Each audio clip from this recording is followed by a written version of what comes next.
welcome back to the show, everyone. Hope you enjoyed that segment with Polly's. Looks amazing, doesn't it? Well, up next, we've got Jonathan Adler with us here with Concerned Citizens. He's got a event coming up this Thursday that he'd like to invite you to. Jonathan, welcome to the show. Well, thank you. We have to stop meeting like this, right? Well, it's quite fun because you are just a wealth of information and knowledge, and I love everything that you bring to the show and your guests that you have coming to support Concerned Citizens. Now, you've been with them for how many years? Since 2003? Well, yes. I can't even do that math, Jonathan. You're the scholar 22 years. I taught math in West Africa. Oh, I need to be retaught. Well, let's just start off by giving our viewers what's a little bit of a history and the background on Concerned Citizens. Well, Concerned Citizens is now 41 years old, formed in 1981. Purposes are to advance peace, economic and social justice, good government, and the environment, with programs that are twice a month, okay, in person, Tuesday evenings at 7, and Thursday, the first Tuesday at 7, the third Thursday, usually at 2 o'clock. This event is 2:45. Doors open at 2:15 on this coming Thursday. And that is because we have our very frequent guest, Erwin Chemerinsky, the founding dean of UC Irvine Law School, currently dean at UC Berkeley. And he is going to be talking about what he titled another momentous year in the Supreme Court. Mm-hmm. But Concerned Citizens started really the first in Orange County of an annual Supreme Court term review. And Erwin Chemerinsky did the first 9 years of it. So that's kind of like a brief on Concerned Citizens. And I've been active in that group, doing legislative things and being on the board and being their parliamentarian and all kinds of happy stuff like that. So he's coming to us live from Berkeley, right? On Zoom. He's live the way the late night talk shows are live. You notice they say live on tape, but actually it's going to be on Zoom, but it's going to be interactive, projected on the big screen. Mm-hmm. So we'll be able, of course, to see and hear him, but he'll be also able to see and hear us and our questions if time permits, because there's so much to talk about. But we, the people who have seen these projected Zooms on the big screen with the person, 12 feet big rather than over there at the podium, they now love it. They anticipate that it'll be almost even better than a human being in the room at the time. Interesting. Is that because they feel a little more engaged and, like you said, you can see everybody up close and personal on a Zoom versus just being across the room behind a podium? I don't want to psychoanalyze them, but they know that they're getting the equivalent of a live person. The technology has gotten so good that they can see clearly, hear clearly, be heard and seen by him at the other end. That's fantastic. So how did Concerned Citizens start working originally with Erwin? I know you said it's been about 4 years, right? Yeah, well, he started in 2008 with us. And I have to take some credit for that, because I knew him when he was leading the Los Angeles Charter Review Commission, teaching con law at USC, followed him and his writing his publications. He went to Duke for a while and was brought back in 2008 to start UC Irvine Law School.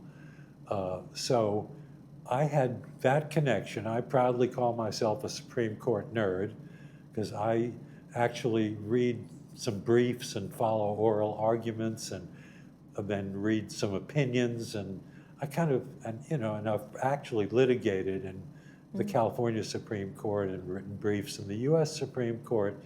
So I think he has some, if he doesn't have any respect for me, he knows that at least we're on the same page when it comes to analyzing court cases and deciding what's important to talk about. So I invited him, and on about 6 weeks' notice, he delivered in 2008 the first Supreme Court term review, the review of the year, and Concerned Citizens has had that ever since.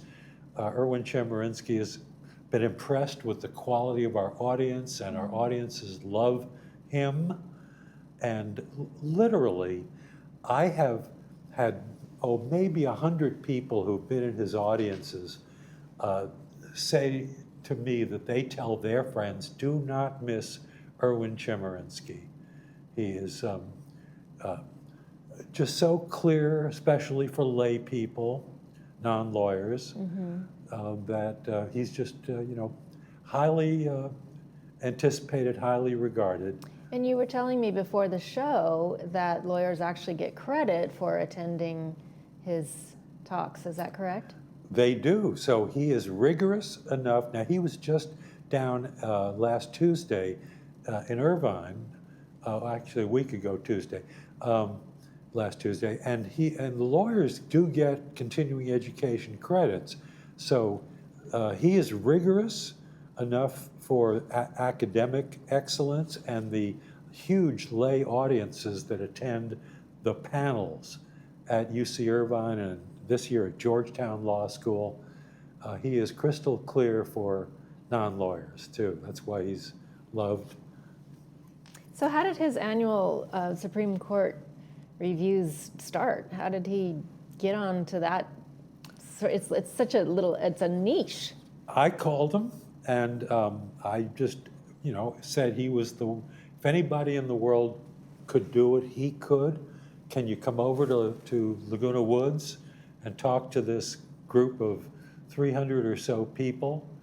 And the audiences turned out to be about 350, and then we moved to the auditorium in Clubhouse 5, and the audiences were 400, 450, close to 500. And about every year he had a new book out, so we turned it into a book sale and book signing. Before the talk, I email him, we exchange some emails, we talk about what's really important that comes out of the Supreme Court. And anybody who's followed the news knows that the Supreme Court has been at the top of the news since the inauguration. And really what they're doing is often hand in glove with the politics of our current politics. Of course.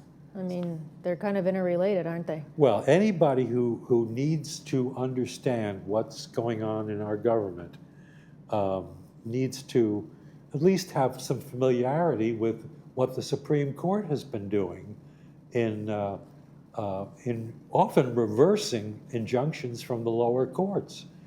And we just had an injunction last Friday involving the immigration sweeps that covered Orange County and a lot of the rest of Southern California.